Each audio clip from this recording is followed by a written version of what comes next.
Menghadapi Pilpres 2024, sejumlah partai politik mulai saling melakukan pendekatan. Pertemuan demi pertemuan dihelat, tak lain untuk melakukan penjajakan menuju koalisi partai 2024. Partai Golkar, P3 dan PAN menjadi partai pertama yang mengumumkan secara terbuka akan melakukan koalisi menuju Pilpres 2024. Meski demikian, mereka masih menggodok nama calon presiden dan wakil presiden yang akan diusung oleh Koalisi Indonesia Bersatu itu. Sementara itu, partai besar lainnya seperti Gerindra, PDIP, Demokrat, Nasdem, PKB, dan PKS belum terlihat secara konkret mewujudkan koalisi 2024. Namun koalisi partai diprediksi akan terbentuk menjadi 3 poros. Kemesraan PDIP dan Gerindra yang akan semakin erat digadang-gadang akan bermuara pada koalisi, sekaligus mendeklarasikan Prabowo Puan sebagai calon pasangan presiden dan wakil presiden 2024.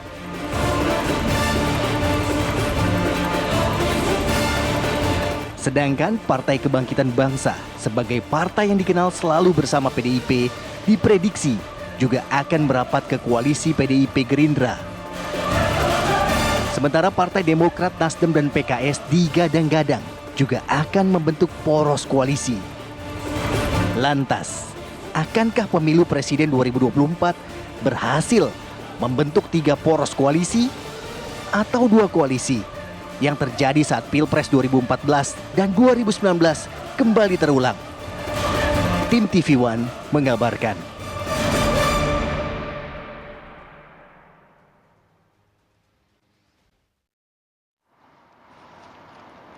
Iya, jadi tidak hanya suhu panas di wilayah DKI Jakarta saja, tapi suhu politik juga sudah mulai agak memanas ya menuju 2024. Lebih tepatnya besok menarik gitu. ya Mar ya, karena 2 tahun menjelang pemilu 2024 atau Pilpres 2024 ini sangat menarik karena ada sejumlah pertemuan. Kita akan main puzzle nih pagi hari ini Mar ya. Mulai lirik sana lirik sini, mana nih partai-partai yang bisa menguntungkan untuk dijadikan koalisi. Betul, ya kan? yang bisa menguntungkan secara elektoral. Kita akan langsung coba deh diskusikan hal ini bersama dengan sejumlah narasumber yang sudah bergabung bersama kami. Saya akan sapa terlebih dahulu, ada Pak Nurdin Halid, Wakil Ketua Umum DPP Partai Golkar, dan juga ada Bang Masinton Pasaribu, politisi PDIP, nanti juga akan bergabung bersama kami, ada analis politik. Selamat pagi semuanya, salam sehat, apa kabar? Selamat pagi, salam sehat. Selamat pagi, salam sehat. Assalamualaikum warahmatullahi wabarakatuh. Salam sehat. Waalaikumsalam warahmatullahi wabarakatuh. Bang Masinton, saya mau ke Pak Nurdin dulu ya. Pak Nurdin, yang ingin pertama-tama saya tanyakan, saya mau make sure dulu. Kalau catatan saya, Pak Nurdin, ini pihak dari Golkar kan sudah melakukan beberapa kali pertemuan dengan partai politik. Saya sebut misalnya ada catatan saya Pak Nurdin ya, ada Nasdem, kemudian ada juga Demokrat. Tapi kemudian belakangan terakhir yang disorot oleh publik adalah pertemuan antara Golkar dan juga kedua partai, yaitu PAN dan juga P3 dalam satu waktu bersamaan, dalam satu ruangan yang sama. Apakah kemudian bisa dipastikan Pak Nurdin bahwa ini betul akan membentuk koalisi? Itu dulu yang harus dipastikan. Sudah pastikah ini? Di era multipartai, lobby politik adalah sebuah keharusan dan sebuah kewajaran. Tanpa lobby politik maka susah untuk melakukan sebuah koalisi. Tapi ini semuanya ini masih baru awal penjajakan untuk menuju sebuah tujuan. Sebab politik itu ujungnya adalah bagaimana bisa mendapatkan atau merebut kekuasaan. Nah memang sekarang itu dia Pak Nurdin. Karena Pak Erlangga itu adalah sudah ditetapkan oleh partai melalui Rapimnas sebagai calon presiden. Nah tentu beliau maupun dengan tim dari Partai Golkar harus intens melakukan lobby politik dengan beberapa partai sebagai untuk menciptakan koalisi. Tetapi untuk memastikan itu masih terlalu dini untuk kita mengatakan itu masih. Nah itu dia Pak Nurdin, menarik ini. Sebentar. Pak Nurdin, ini menarik, harus saya potong dulu. Kalau kita bicara soal penjajakan, begini Pak Nurdin. Kalau kita bicara soal timelinenya ya, oke lah bisa dikatakan penjajakan. Penjajakan itu kan terjadi ketika satu partai politik bertemu dengan satu partai politik lainnya. Tapi ini ada nuansa yang berbeda. Ada 3 partai politik bertemu dalam satu ruangan bersama, dalam satu waktu bersamaan. Sehingga ini diasosiasikan oleh banyak pihak menjadi sebuah koalisi. Ya Bagaimana, karena Pak paling tidak Nurdin? kalau dihitung-hitung kan dari ketiga Ini- partai itu ini- sudah punya satu tiket menuju ke 2024, Pak Nurdin. Ya, ini merupakan tiga ketua umum ini merupakan suatu langkah yang sangat bagus untuk mencerahkan demokrasi rakyat dan sekaligus ini menyehatkan demokrasi kita.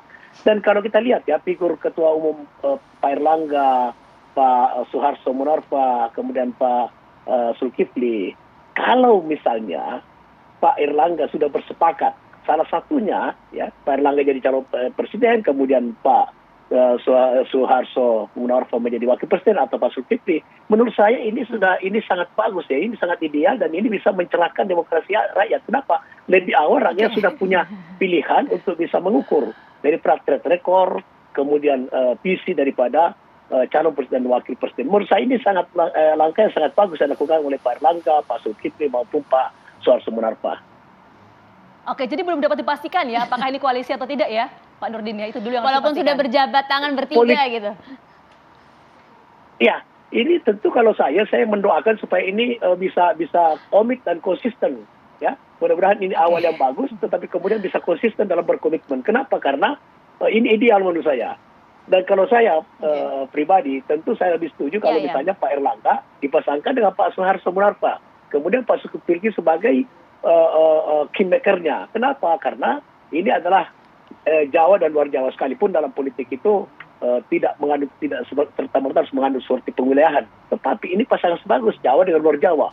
Pak Suharto Monoarfa dari luar Jawa, kemudian Pak Erlangga orang Jawa. Kemudian bagusnya juga karena dua-duanya adalah ketua umum partai.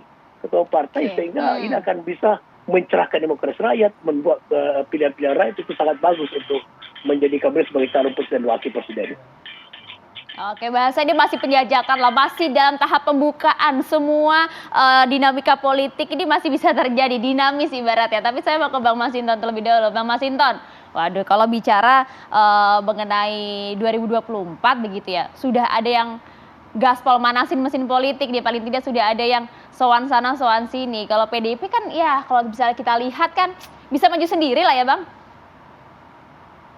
Ya, PDI Perjuangan masih fokus dengan inilah, dengan tugas-tugas membantu pemerintah, mengatasi persoalan melemahnya daya beli gitu ya, yang dampak pandemi itu. Kemudian secara kepartaian ya fokus pada persiapan tahapan-tahapan pemilu yang segera akan dimulai gitu ya, verifikasi partai apa segala macam.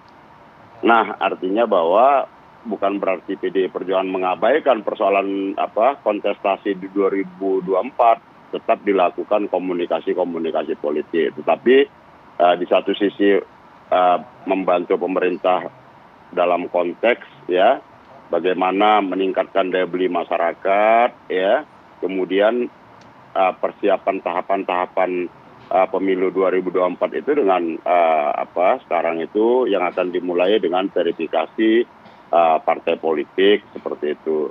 Nah, komunikasi tentu dilakukan ya, tetapi belum yang secara detail lah ya komunikasi politik. Tapi kan sejumlah pertemuan sudah nampak ya Bang Masinton, PDIP sebut saja lah misalnya Gerindra begitu.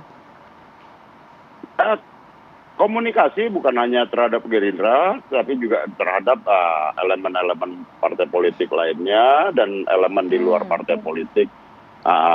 Komunikasi dan silaturahmi itu kan penting ya. Nah, jadi kita pun mengapresiasi langkah-langkah partai politik membangun komunikasi antar partai politik. Seperti itu bagus sebenarnya menyehatkan demokrasi kita. Seperti itu. Ya, Bang Masinton. Yang ingin saya tanyakan ke Bang Masinton adalah respon dari PDIP yang kalau secara kursi hitung-hitungan presidential threshold ini kan berdasarkan pemilu 2019 kemarin memiliki satu tiket tersendiri lah, golden ticket tanpa harus berkoalisi bisa kok kemudian mengusung sendiri. Nah, ini responnya terkait dengan pembentukan. Saya tidak mengistilahkan pembentukan karena tadi Pak Nurdin mengatakan ya kita harapkan sih seperti itu. Artinya kan masih ada proses komunikasi di sana. Seperti apa sejauh ini pertemuan antara PAN, P3 dan juga Golkar yang PDIP soroti? Ya, itu bagus gitu loh. Artinya ada tahapan komunikasi tahapan silaturahmi antar pimpinan partai politik. Kalau kemudian ke depan bisa berjalan bersama-sama gitu ya, dalam satu agenda bersama, ya kenapa enggak? Politik itu kan seni kemungkinan. Nah jadi menurut saya kalau kami berpandangan itu sangat bagus gitu, karena memang politik kebangsaan ini harus dirangkai melalui silaturahmi dan komunikasi seperti itu. Oke, baik. Ini sudah terhubung bersama kita juga, sudah ada Bang Henry Satrio, analis politik kita. Selamat pagi Bang Hensat, masih terhubung ya Bang? Selamat pagi. Bang Oke, Masinton. baik. Tadi Bang Masinton bilang Ada Pak Nurdin juga. Iya. Oh, Pak Nurdin. Iya, oke. Tadi Bang Masinton sampaikan ya, namanya politik ini namanya soal hitung-hitungan lah. Nanti kita juga ingin dengar bagaimanakah hitung-hitungan politik menurut analis politik Henry Satrio. Dan melihat 2024 paling tidak nanti akan ada berapa poros koalisi. Menarik juga untuk kita simak. Tapi usai jeda ya Bang ya, kita tahan dulu. Kami akan kembali untuk Anda sesaat lagi pemirsa.